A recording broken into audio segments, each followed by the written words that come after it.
Thank you all for coming today. Welcome to The Pillars. We are a community led space aimed at supporting projects and educating our investors through intelligent, meaningful conversation. Here we ask the tough questions you all want answered. Now, let me introduce to you someone that is, of course, a familiar face to the people that are part of this community. First of all, he was a guest on our last Crypto After Dark, when there were not a single technical difficulties. So, wink, wink. Other than that, he is an OG of the space. And today he is here to talk us through his project, his trading platform. It's Danny from Foxify. Welcome, Danny. It's good to have you back on today. Hopefully, this time without any technical difficulties on our end. But I think Discord now has resolved its issues. Either way, Foxify, just to give everyone that doesn't know what Foxify is a little intro. Foxify is a decentralized trading platform on Arbitrum, and what they have is the offerings that they have is perpetuals trading, which is live right now, and P2P, peer-to-peer options trading, which will be quite back soon. Also, the perps trading, you can trade there up to 50x leverage. And again, that's on a decentralized platform. So it's usually where you trade leverage is like on a centralized exchange, but this is a different approach to that. And yeah, not only that, there will also coming prop trading will be coming soon, and also some other amazing stuff. Which the boys will definitely cover when I'm off the stage. I also want to mention that we have a very generous $100 giveaway today, which will be announced by our lovely MadHatter at some stage. And please use the community questions channel to ask all your questions. And yeah, I hope everyone enjoys it. Thank you very much for that intro, David. Yes, hopefully no technical issues. That was my absolute nightmare. It was an hour of hell having the audio go in and out and not being able to hear some things and not knowing if people were hearing me. I can tell you from sitting here on this side of the microphone, it was horrific. So hopefully not again. Danny, thanks for coming in. I'm really looking forward to this because we now get to talk about Foxify. Get to talk about what it is that you've been developing and what kind of exciting things you guys have been doing, are going to be doing, and perhaps alluding to some of the announcements that might be coming out soon. Yeah, looking forward to it. So there's going to be a ton of people in here, obviously, as David said, that already know what Foxify is. For those that don't, and there will be some in here that might not, are you able to give us a bit of a brief rundown as to what Foxify is, what it is that you guys are offering? Yeah, absolutely. So I suppose we're trying to look at it from several different perspectives. So first and foremost, it's a trading platform. So people will be familiar with. I think a lot of people in DeFi are familiar with perpetuals trading, which you can find on the central exchange. Decentralized space has really blown up in the last couple of years. There's many players. If anything, I'd say it's probably quite a saturated market, albeit like every part of DeFi, right? I think there's many that don't really, they imitate rather than innovate. But it's a pretty big industry. It's like two billion just in DeFi, actually, not CeFi. It's about 2 billion a year industry, and that's sort of total net fees or gross fees within the industry. So we're a perpetuals platform. So from a trading perspective, we also pioneered first of its kind peer-to-peer options model. The reason that's not online at the moment is because we basically took the decision to take our platform down completely and rebuild it in stages, which we've been doing. So we kind of stealth launched our perpetuals just coming up to 4 weeks ago. I think it's about 4 weeks. It'll be a month in a couple of days.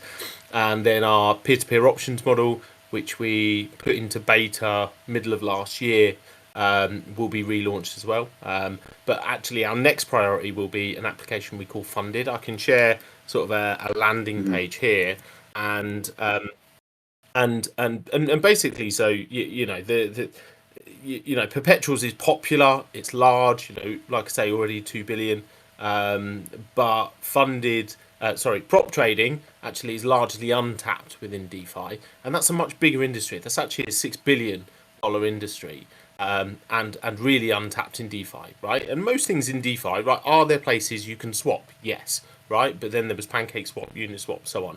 Are there places you can trade?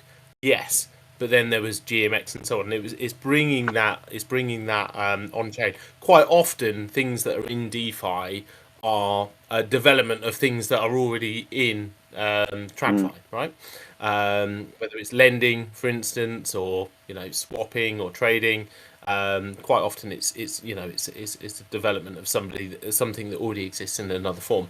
Whereas prop trading is really untouched, and it's a huge industry. So our funded application, which is an application which sits over perpetuals, will allow and we probably, I'm going into too much detail now, but it will allow a user to qualify. So you just trade on the platform like you would on any platform. Just make sure you sort of follow the guide and hit the KPIs, and then you can if you perform, you can qualify for a funded account in 7 days. So it's really innovative and very hard to make an argument to not use a platform like this if you use similar platforms that have similar fees and so on in DeFi. So from a trading perspective, that's our business model. So first, perpetuals is already out, and then we'll have funded, and we'll get to options after that. So that brings sort of an 8 billion industry opportunity for us. If you're a token holder, you can earn a share of trading fees by owning and staking the token. You can stake in our liquidity on Balancer, and you earn APR, or you can stake in 2 staking pools and you earn APY. So you can either be a token holder. We've actually moved away from external deposits for our PLP, just because part of our sort of unique ecosystem and model is that we will own our own liquidity. So there's 2 ways really. You can be a token holder, and you can see utility token, which will allow you to earn a share of trading fees, or you can be a trader.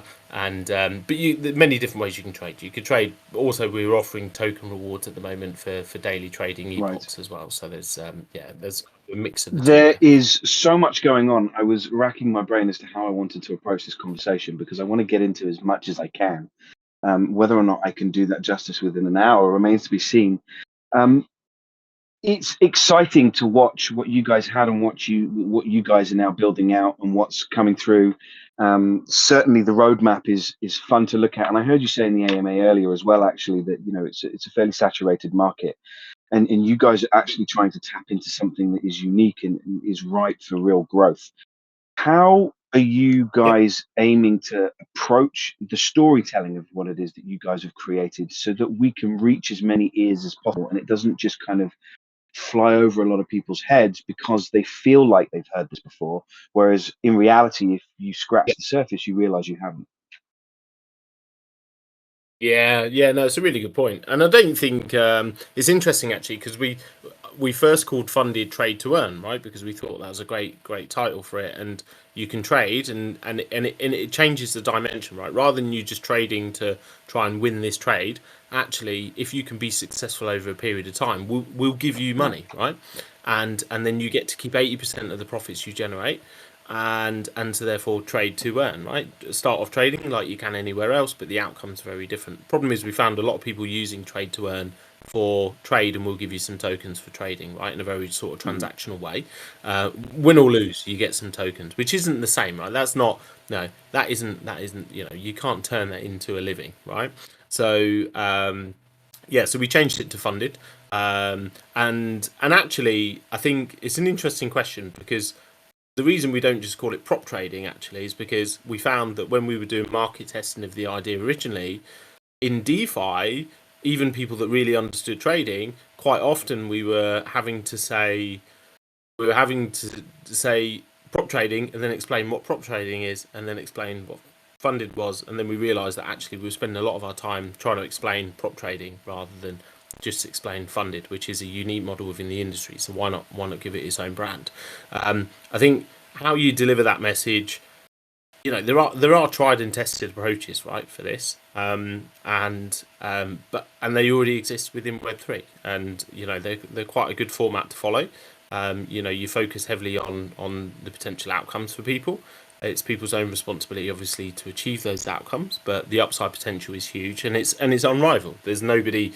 It doesn't matter. You can go on GMX, DYDX, GNS, Vela, all great platforms, but for a similar level of fees, you'll the difference is you start with $400 on the Foxify platform, and within 7 days that can turn into $2,000 or $2,400 if you roll over, and then that can then scale very quickly. So to answer your question, I suppose more directly, and I kind of don't want to give our marketing secrets away. So about 2 years ago, affiliate really blew up for trading and sharing affiliate links, and we have an affiliate system as well. The issue with that, and there are hundreds, if not thousands, of communities of traders and people that are interested in unique opportunities for trading. People that lead those communities saying, like you, right? For instance, if you say, hey, forget, Foxify is quite catchy branding, I think, but quite frankly, if you say, hey, trade on this new DeFi platform, 50x leverage, and get a discount on fees, here's my link.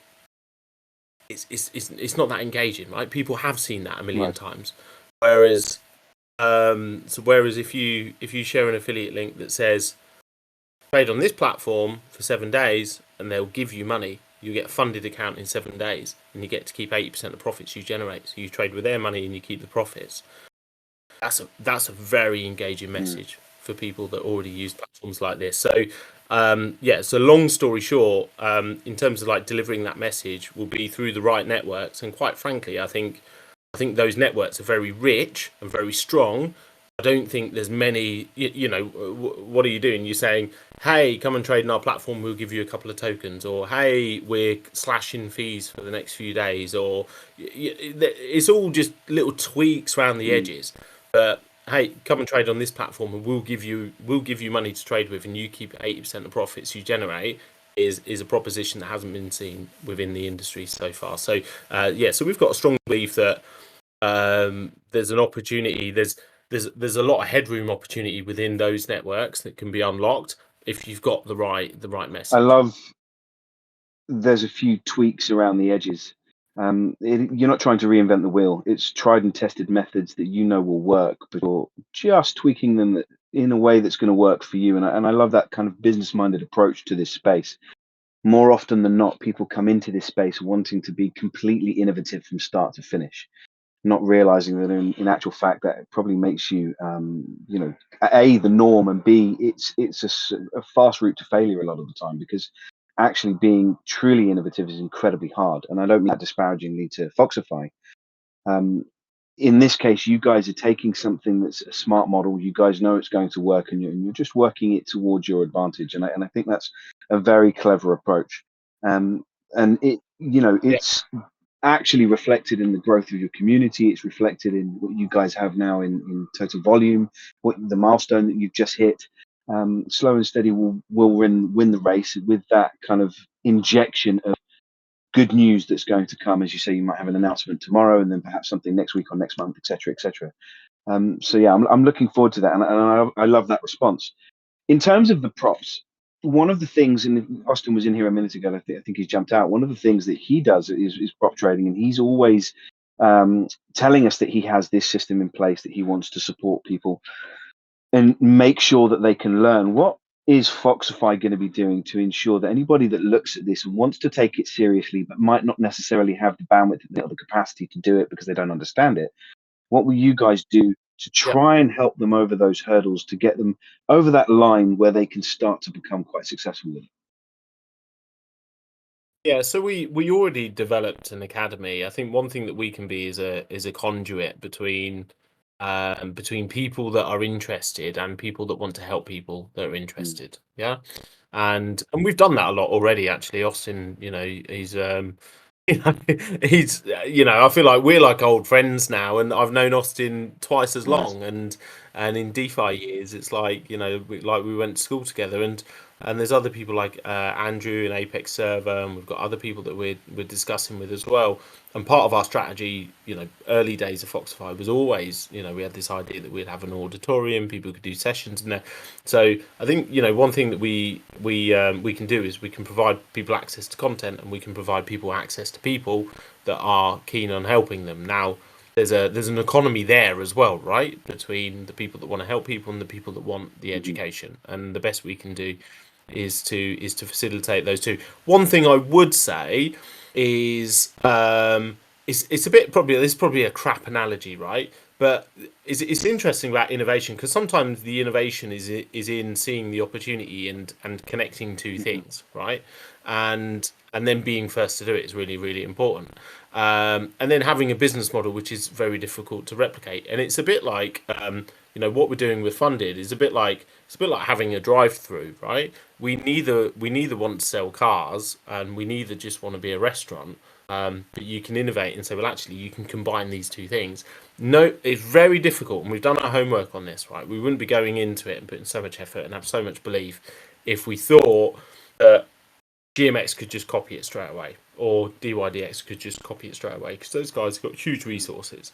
And so we've really studied the business model, and we've rebuilt our system and the structure of the business model so that we have a massive head start on everybody else. And ultimately, there's this.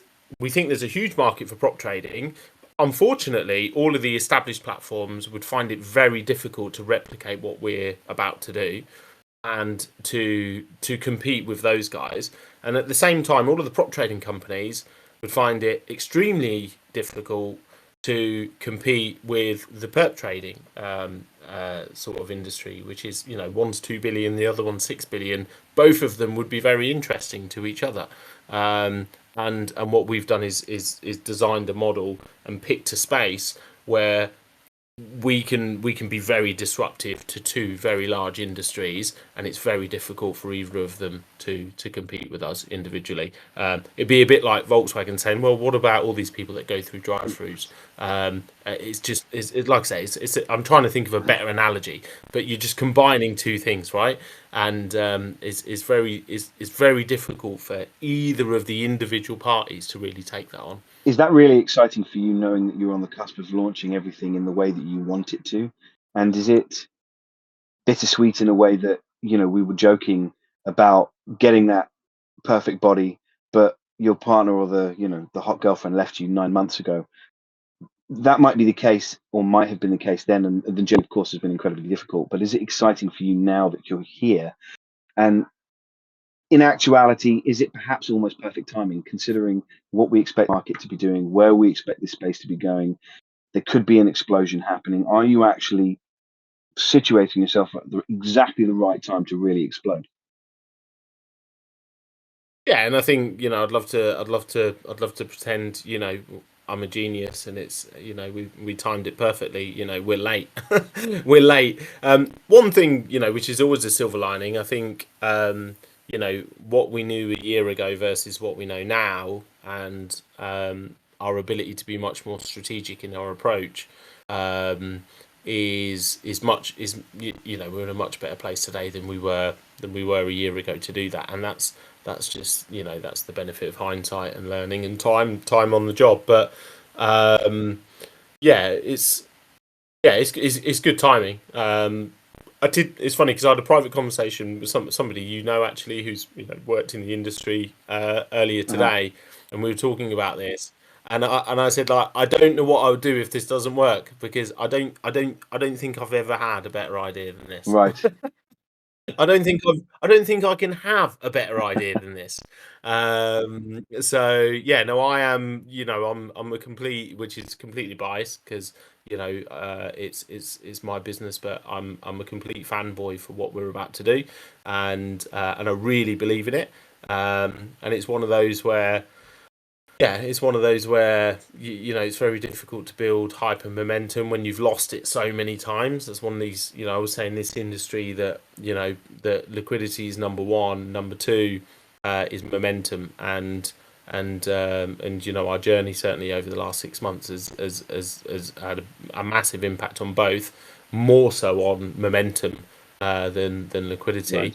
Right. Yeah, we have to keep, we have to build that back, which is hard. Well, one of the things that is always positive with momentum is when you jump into a space and you're creating a culture of helping one another. And like you said, with the props trading, having an academy is certainly going to be very useful. People like free education, if that's what it will be, and they certainly like being helped when they can jump into a space and ask questions.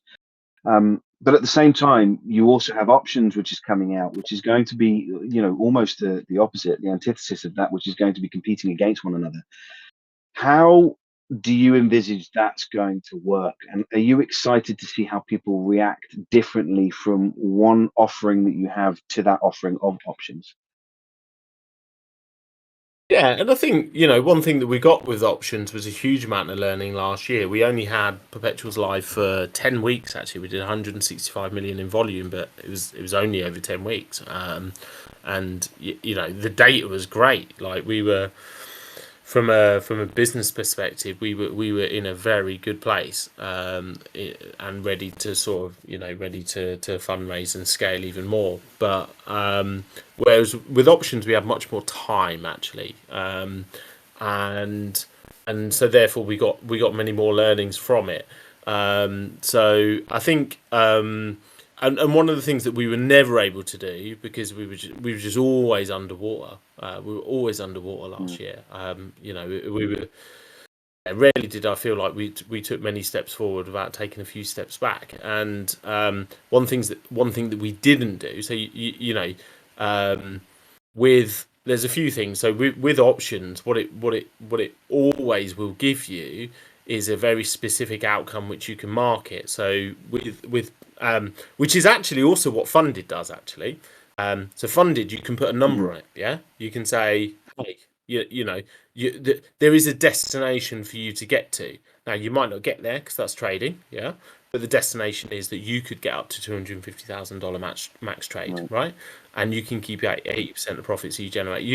It's much easier to market an outcome to somebody, whereas when you market a feature, it's boring. Like, who cares? It's very, very difficult to create clickbait around marketing with that. So, hey, come and trade crypto pairs with 50x leverage. Who gives a shit, right? Let's be completely honest. Yeah, that's not a new message. So it's very difficult to market perpetual standalone. Funded, extremely marketable, and options is also very marketable because you've got an outcome. Even if it's a 30-minute option which says if Bitcoin is up in the next 30 minutes, you'll get 65% return, then that's an outcome, and that's much easier to market. And we tested this actually with options, and what we saw was that you got 4 times the click-through rate with an options message. But then what's really important is every interaction with a client to then convert. It's really important then you keep them and you create synergies between your different projects, so products. And this is where I'm going. And we were never really able to create synergies because we were always, there's a problem with options, there's a problem with perps. We've got to we were just never in a place where we could be sort of very tactical with what we're doing. So what options gives us, at the absolute very least, it does give you something unique, but it gives you something that's much easier to market, because you can't say, hey, make 50% on perpetuals, because nobody knows what you're going to make or lose, right? Whereas there is a specific outcome and an option, and actually we're not promising that outcome. What we're doing is advertising an outcome that somebody else is selling, because it's peer-to-peer. So if you want to sell me an option that will 2x my money in 30 minutes, I'm only marketing what you're trying to sell to Danny, yeah. So I'm not promising anyone a return on investment. So so options is extremely marketable, and then it does complement perpetuals very nicely. I don't want to give all of our secret sauce away, but also people open perps trades and they tend to sit in them for a period of time, and then they watch a chart. And actually, if you're gonna sit in a position for the next 6 hours looking at the chart, and actually maybe you want to do some short-term options, right? And maybe you think, it's going to dip back a bit. I want to stay in my long, but I think it's going to go down. Well, I could just open up a quick option for 30 minutes, and so we never really got the opportunity to create those synergies between them. And I think that's probably what I'm most excited about. You've said now a couple of times you don't want to give away the secret sauce, but if anybody listens closely enough, you're being very generous in how you are breaking down what you think is marketable and isn't. And of course, being able to market something is 80 to 90% of the battle. You can have the greatest thing on the planet. If you can't get the word out there, it's going to be useless to you. So for anybody that is listening, I think it should be a fascinating listen to hear those kind of tidbits of information come through that you're giving, to really gauge an understanding as to what you guys are planning and where you want to take this. Has anybody else come to you and given any kind of innovative suggestions? Ignoring, I realize how self-serving this question might now be sounding, given the conversation I had with you yesterday and today. But has anybody come to you with any innovative ideas, in particular when it comes to the options? Because I imagine that's going to be a really popular item that you guys offer, is to how perhaps you can create some really interesting games around that, perhaps competitions or whatever it might be.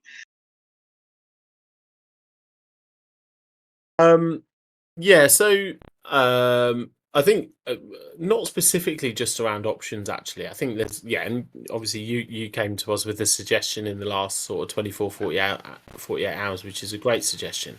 That's in not terms of where I was how going you with can this, go by to. the way. So thank you. But I realized That's as I fine. asked the question that that's how it might sound. Well, I want to recognise it. But in truth, actually, I think a lot of the things that you know, look, people all, this industry, this industry is full of people that is full of really good people, and it's also full of people that have never built anything, but they know goddamn well how you should build everything, right? And I suppose the part of my job is trying to take the good and try and avoid the bad. So yeah, a lot of the things that we're doing and that we see come from input and feedback, actually from other people, and they might have started off as like a very different idea, and then they've evolved over time, and we've seen a different opportunity. I think for instance, because I'm not a trader, and I think if is actually one of our one of our sort of like largest holders who pointed out. They said, look, think a perps trader sits in a trade for a long time, and an option has a very defined start and end. A perps trade, when you open it, you don't know how long you're going to be in it. Whereas an option, in our model, an option could be 15 minutes, 30 minutes, an hour. You choose that.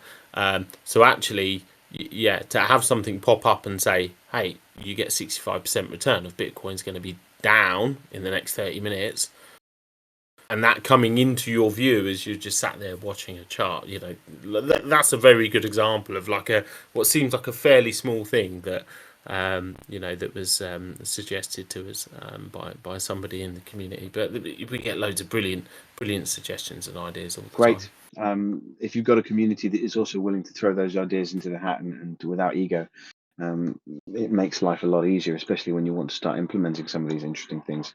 In terms of the data that you're raking in terms of the live pricing, where are you getting the information from? How fast is it coming through? And are there any scenarios where you feel that might fail? And what are you trying to do to mitigate any kind of failure of data coming through? Because obviously that's going to be key to people wanting to jump on the platform and be able to trade. Yeah, no, a really important part, and like the price feed is everything, because in truth, how decentralized is it? Perps are some of the least decentralized types of application actually within DeFi. There's lots of bots in the background. You're relying on lots of services, lots of off-chain stuff that you have to rely on. And then you've also got other moving parts, right, that need to talk to each other for something to be executed, whether it's, RPCs, price feeds, and so on. But the one piece that you definitely need to get from somebody else that's democratized is the price feed. Otherwise, it's not decentralized. Yeah, you're no different to a central exchange. So we're very lucky. I think we've had some bad luck, but we've had some really good luck. And you think we've got a really good partnership with Pith, who is like $1 billion market cap now. They only launched their token this year. They gave us 100,000 token grant as well. And that's purely off relationship. They sent us 100,000 token grant when we didn't even have a product up anymore. That's, they've done 100,000 times more for us than fucking Arbitrum, and we've been on Arbitrum now for God knows how long. I'm just going to shout that out because they get on my tits. And yeah, Pith have been absolutely great, and we've got a brilliant partnership. It's a good feed. I think what you need is a failsafe, and our system has that, right? So the Pith feed, I think recently it was hitting like 99.6%, which is quite low for a feed. Had like a bit of a rough patch for a few days, and so basically our system just won't execute. It just won't execute the trade if it can't call the price, and that's the fair thing to do. Right. But the partnership is super valuable. They've got. So we just, I'll give some alpha. So we just had a meeting with Pith today, and they're super keen to. They're always super keen to help us. They're like, honestly, like you just. I remember when I first met them, they're like, "Oh, we're going to launch a token," and we were like, we didn't really know like how big they were. Actually, we were kind of implementing them in a hurry because the developers had put something else in. It was shit and all this stuff, and we were trying to like put out fires at the time, so we didn't know a hell of a lot about them. Did some Harley, who's here, did a load of DD, said that I think these guys is a good feed. And we put it in. I remember them saying, "Oh yeah, we're going to launch a token in the future." And I said, "Look, we've got a good community. If you want to come in, we'll let you do an AMA." And they're like, "Oh, thanks, that's really nice." And then they launch, and they're like, they've raised like $1 gazillion, their billion market cap, and most people in this space and their biggest competitors, I won't name names, but I'm sure you could join the dots, are so snooty. They're so snooty. Really hard to deal with it, and Pith are absolutely great. And today we're just talking about they've got 170,000 stakers, and their community is heavily dominated with sort of people that are familiar with trading platforms naturally, and so they're offering, as well as giving us 100,000 tokens, which at one point was worth $100,000, gone down a little bit now. They're also offering to open up that network for 170,000 stakers actually as part of our funded launch and promotional marketing. So yeah, we've got a great price feed, but even more than the price feed, we've got a partnership there that is worth, it's huge. It's just you could put a number it's huge on it. For you guys. Let's dig into that Arbitrum a tiny bit. Why do you think they're not being supportive?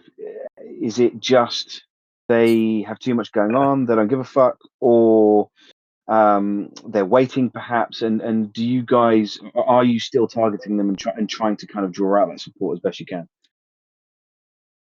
Yeah, always. I think we're between sort of timing wise, it hasn't been great, to be fair. And at the same time, nobody owes you anything, right? At the end of the day, I think it was difficult with us and Arbitrum because we went with them because of the enthusiasm and other, you do DD around the chain, ecosystem, business continuity, all of those things are important. But then at the same time, one thing that you're looking for is someone that's going to be enthusiastic about you being on their chain, and they're going to support you. Right. And they were very enthusiastic. The guy we did all of that with then had to leave, and then it's been very quiet.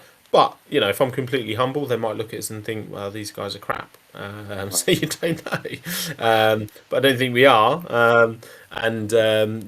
We've proven when we can get a system live, we can get users on it, we can drive volume, and we're moving in the right direction. So I think then we have a lot to offer Arbitrum as a chain. But you can get big very quickly, and I don't know all of your work history, but I'm sure the person that like blood, sweat and tears that founded a large organization, it's very hard for them then to expand that organization to hundreds of people and have other people throughout the organization that have that same entrepreneurial sort of mindset that the people did that started it in the first place. Yeah, sure. You guys have a token. Was the token, you have two tokens in fact, were they a necessity? Did you need to implement them? And if you didn't, why did you choose to go down that path? Oh yeah, I've got many regrets from last year. One thing, I wish we never had a token, if Right. I'm honest. Yeah, I wish we never had a token. We only have one token. We do have EB Fox, but EB Fox is actually just staked Fox. That's just a receipt Okay. token for it. So we only have one token. So there is the Fox token where it's quite different. So I wouldn't name names, but almost everybody within the perp stack space has high inflation on their tokens, like really high, 5x over 10 years is normal, right? So there's a huge amount of dilution, and like I said, it's standard tokenomics, as is deflationary, and yeah. So what? Well, the token is a utility token, so it offers an opportunity for owners of the token to stake it and then earn a share of trading fees. We have a plan to introduce governance as well once we're completely stable from a product perspective, because we're still adding big chunks right now, so it's not the right time. And yeah, but why do we have the token? It's a complicated answer to that question because it delves kind of into the history of MDB and then the connection between the two ecosystems. But yeah, I think if I could have my time again, it wouldn't be top 3 on the list, but it'd definitely be one of the top 10 things that I wish we'd never done. Fair enough, and I can understand why. Although you never know what might happen with it. I mean, I see on your roadmap one of the things that you guys are looking at is potentially a centralized exchange. I know everybody always asks when sex listing. Are you already looking or thinking about that? Yeah. Is there somewhere? Are you already on one? We're already listed. We're already listed on Lexi. Great. Any more that you're thinking about listing on? We are. If I'm honest, no. Right. I think when this is a list of cliche things that people say within this industry. When you've done the journey I have, you quickly realise it's not an after dark. So I don't feel like it can be completely dark. Do it. Go for it. So imagine a body, right, with like 8 vampires, Right. yeah, all sucking blood out of this body, right? The blood is the liquidity, and the body is like being a project owner. Right. Yeah. And each of the vampires are all of these things that people think like, when you get into, and I can say this because we didn't work with any of these guys. Like people are like, go on this launch pad, it's great. You like sit down with the launch pad, you look at their terms, and you're like, this is a massacre. Like this was in the bear market, right? You have like a launch pad. It's like, yeah, we'll raise 250 for you, but you have to maintain a 4x price for 48 hours after launch, or you don't get any of the $250,000. So basically, you have to cover $1 million worth of sales, but hope that basically 750k worth of buys comes in to cover the 250. It's not really 250 because anyone who uses a launch pad that has a guarantee is just cheating out there in like literally 48 hours. And who's picking that up? And that's what I mean. I say the blood is the liquidity, but actually that's also you guys. It's the holders, and the project leader is the body. And I think I understand. It's an interesting analogy because I thought this the other day, and I could just imagine like each of the vampires is like central exchange, market maker, launch pad, KOLs. No offense, because some of them are great, but some of them dog shit. We did this really interesting thing with KOLs. Oh, it's getting dark. It's getting dark already. We did this really interesting thing with KOLs where we tried to give away something for free to test their engagement. Shocking, like really bad. And we have the data. Maybe one day, like get me really dark one day. And we have the data. And some of these big accounts, and they get not a single person wanted something for free. That's how good their following is. Right. That's how organic it is. So you've got all of this like sucking the body, and I think that's what a lot of project owners probably end up in a position where they either just give up and die, or they think, fuck it, I'll become a vampire. Yeah. It's a strange, and that's their way of continuing in the industry. It is. I mean, I love that analogy, and I like thinking about it. Actually, now that you said it as vampires, and it is a strange space, especially when it comes to KOLs, people like ourselves that are you don't necessarily know where that value lies, right? Is it in the people that follow you? Do you actually have as many as you think? Are the people that follow you actually engaged in what you're talking about? It's where can you? It's one of the reasons why we stick to having conversations as much as we can, because that's where we feel we can bring the value, and then it's up to people to use those conversations as they wish. And we don't get caught up in saying, well, we've got 50,000 followers, so therefore we can offer X, Y, Z. And I'm sure that data must be absolutely fascinating, and it probably peels some people's eyes wide open. So certainly for some of their more favored influencers or KOLs. What do you think is most exciting about Foxify in terms of all of the offerings that you have? Where are you leaning towards from a personal standpoint? Funded. Yeah, funded. It's got huge potential. Yeah. It's got, I've said it a million times, but you've got got to build a business with and you could be wrong, right? You could be wrong, but you've got to at least believe that you can see a proposition that can make you a top 3. Otherwise, you're accepting it's just a matter of time, yeah, or you're just hoping you're going to be lucky. Right.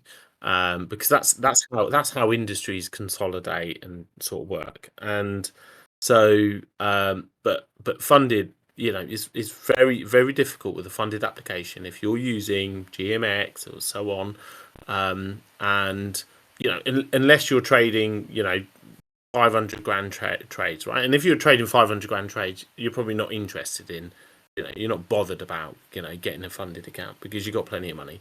So if you're using one of those platforms already, then and you're a retail trader, there isn't one single good reason why you wouldn't use the Foxify platform over all of those other platforms. And that's only 1/4 of the opportunity, because you've then got this prop trading industry, which is in a real state of flux at the moment. So they're getting hit from regulation left, right, and centre, which is largely fair, if I'm honest, because it's not transparent. And one of the things that Web3 does really well is it makes things transparent. So what a lot of people, some people might know this, some people might not. So the issue with prop trading companies is most of what they're doing is fake. Yeah, that's the uncomfortable truth. So what they do is they sign you up on a paper trading account. You pay a deposit. Sometimes the deposit's as much as $500, and you paper trade. You paper trade well, and we'll give you access to funding. But basically their formula is, we believe that more people will pay deposits and fail than we will have to pay in cash out. So why would we actually give people real money to lose to the broker? Yeah. So what we do is, when they think they're funded, they're actually still on a paper trading account because we think that they'll blow up anyway. And then when they blow up, then they start again. So you think you're trading with real money, you think it's a fair game, and then there's loads of other conflicts of interest where it could be in their interest for you to lose, right? And so that's a huge issue. So like I say, prop trading is much bigger than sort of decentralized perps, and has a huge issue with a lack of transparency. What we're doing is completely transparent because it's completely on chain, and you can see your funds going into an on chain wallet. You can see the trades happening, and there's no smoke and mirrors. The uncomfortable truth is a tagline that I'd love to see you guys use, because I think there will be a ton of people out there that might not necessarily know the inner workings of a lot of these firms and how they operate and what might be going on in the background that would mortify you if you found out, and how something like this can actually be very different to all of that. Are you guys going to ramp up some of that storytelling and actually information delivery to start saying, actually, this is what really happens here, but this is what we're doing here, and this is why you should be excited? Yeah, absolutely. Yeah, we have we have some we've got some pretty provocative marketing campaigns coming, and I think one of them is titled why prop trading is a scam. Right. It's pretty provocative. I mean, that works. And if it comes with education and actual facts, then people can't argue with it, and that's the best part about something like that. Provocative until they start learning. KYC is unnecessary with you guys as well. That's something that a lot of people, I imagine, were perhaps worried about. It says no KYC on the docs that you guys have out. Is that still the case? Yeah, absolutely, absolutely. And I think people like that. I think it's a little bit of a red herring in this industry because you don't find it's very hard to find somebody that doesn't have an account with a central exchange where they've KYC'd. So yeah, Right. Yeah. I think there's a very small percentage of people that haven't got a link between decentralized wallet and their personal data Right. already.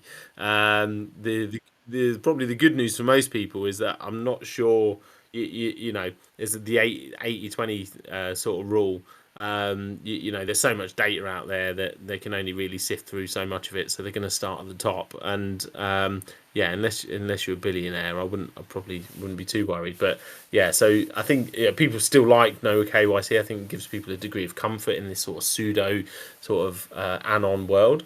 But yeah, we're no KYC, although naturally it's a hot topic. It is. But I mean, yeah, like you say, the people don't quite realize how much they have already connected to their personal data with their wallets. But it's something that people seem to really enjoy asking still. You had liquidity absorption for user growth. Is that still happening? Is the perps gravity still in place? Is the idea that you kind of want to quote unquote save other communities from dying projects? That's still part of the plan, and you guys are actively going out there to achieve that? Yeah, we've had we haven't actually explored that. Clearly, we've probably been there's times a few months ago where we probably looked like a better gravity candidate than a gravity. So it's not something we've put a huge amount of time and effort into over the last few months. But there are conversations that have been had, and there's definitely opportunities out there. I think it's a space that's oversaturated. Probably 1-2 perp dexes a week. They're surprisingly expensive to run as well, actually, because of the amount of off-chain and sort of back-end infrastructure that's required. So they definitely, if you don't have any users, volume, community, then it becomes very difficult to be a going concern very quickly. The flip side of that, of what we found, is that someone's like 147th on the DeFi Llama list with no volume, no users, but because they have a product, they seem to think that it's worth $1 million. And so I think there's still, I think I think the opportunity exists definitely, but I think I think the fit of that model is still to be proven. Right. Okay. Before I force you to say no, you're not going to give me the alpha, because I feel compelled to ask anyway. What is the most important question no one has ever asked you when it comes to Foxify? There's got to be something out there that you sometimes sit back and think, why has no one ever asked me this particular question? So rather than me trying to find that one question and go, aha, I got that question there, I'm just going to ask you what it is. What's the most important question you've never been asked? Is there anything that you sit back and think, I really wish somebody would ask me that at some point? Or what if somebody asks me that about Foxify? Whatever it might be. Do you ever have those questions in the back of your mind that never crop up and you always think, I can't believe no one's got to that point yet?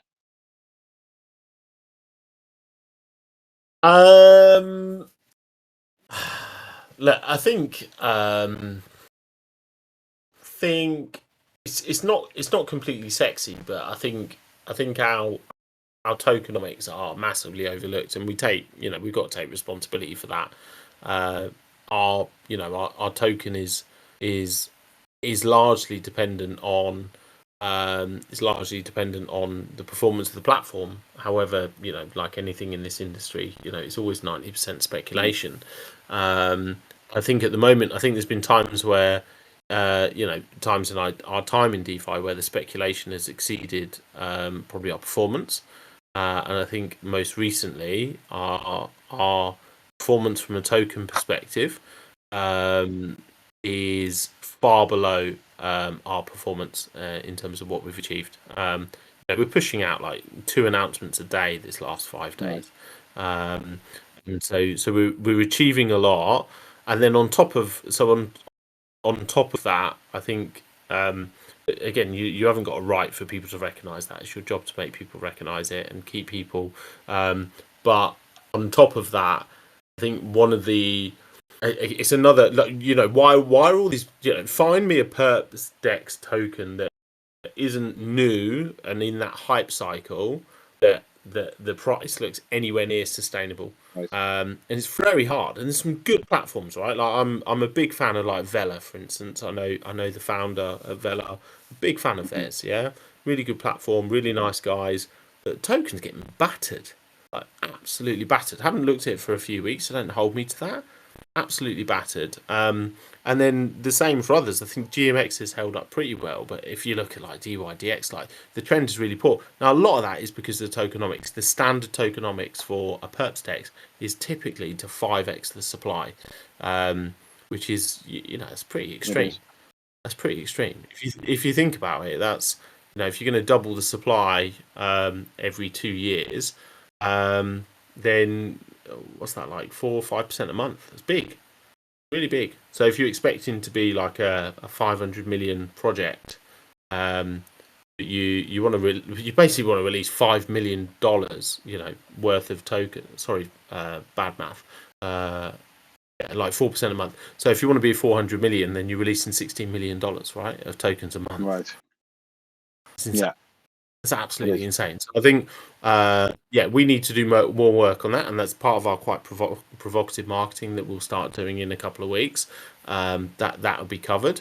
But at the same time, I think this is probably where certainly I failed within this industry, or one of my failures within this industry is trying to do what I think is good and right long term, and not probably understanding enough that you've got like a very transient sort of audience that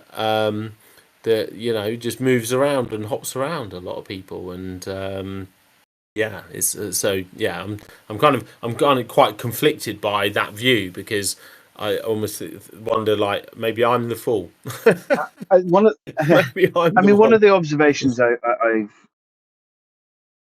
one of the things I've observed, having spoken to you now over a couple of weeks twice, and having spoken to you last year also, and having watched MDB, having watched Foxify, is I always appreciate when the person at the top owns when things go wrong, because realistically you can only ever pass the blame up.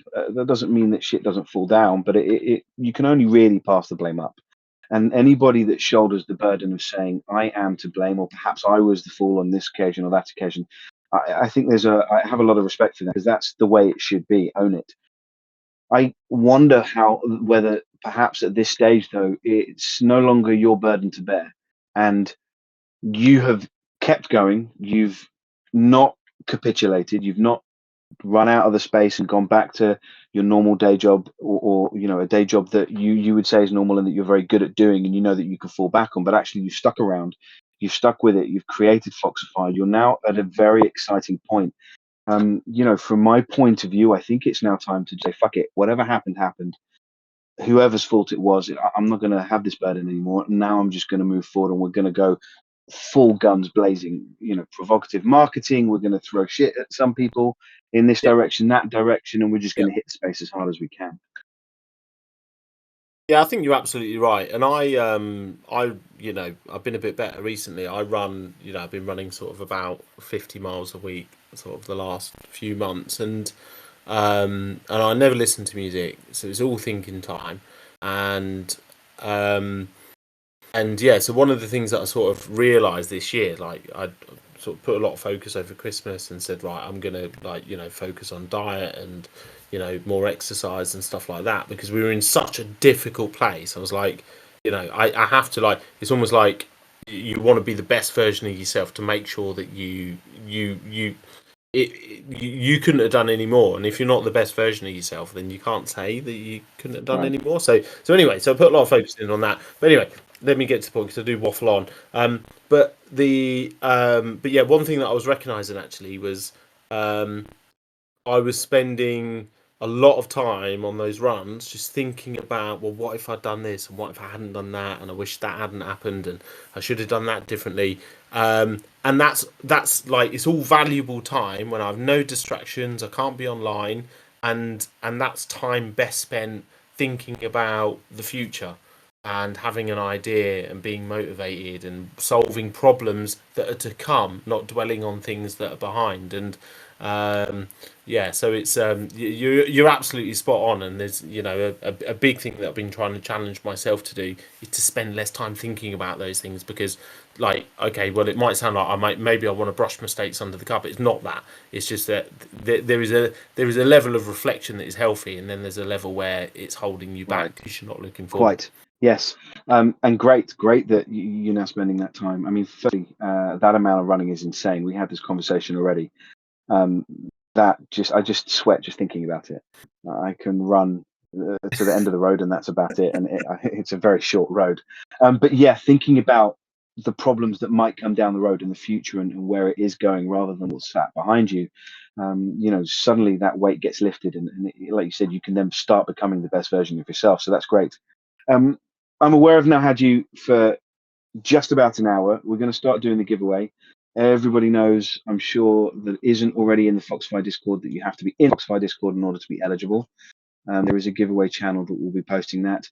You did say you had an announcement tomorrow. Are you able? You're not going to give me the information. I know. You're very cunning in that respect. A cunning fox, as your site told me I was earlier. But can you allude to how excited people should be about some of the things that you guys are going to be announcing very soon? Can I allude to how excited people should be? Yeah, what I would say is that we're already enjoying. You know, this isn't like, hey, we're announcing that there's a partnership coming down the road. We're going to be announcing something that we're already been enjoying the fruits of. And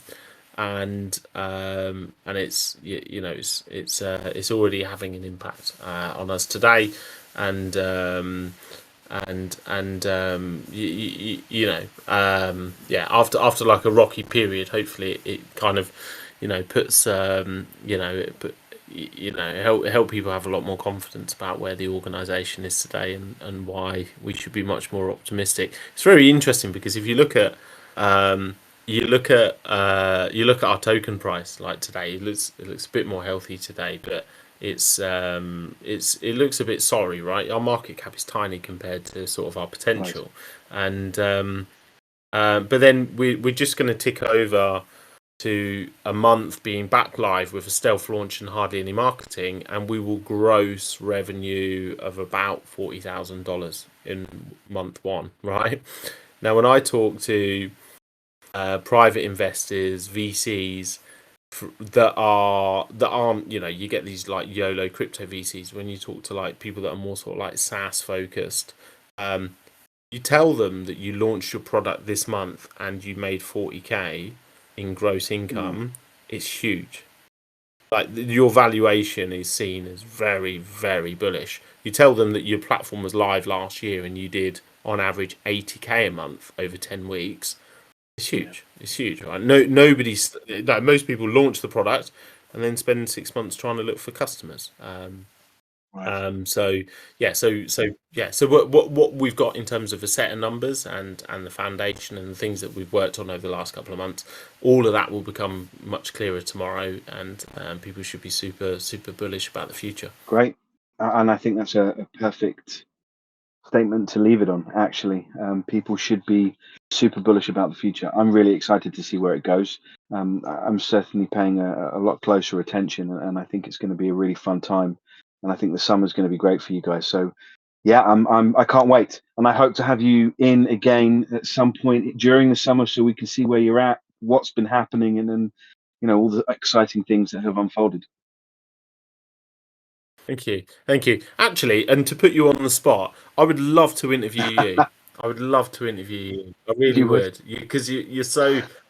Yeah, I feel like you might be wasted on that side. I think, yeah, you're super interesting. I think there's Yeah, I'd love to interview you. So at some point, it'd be great. Yes, let's do it. Let's find a date and find. I can put you allow you to put me through the ringer and throw some hard questions in my direction. That could be quite exciting.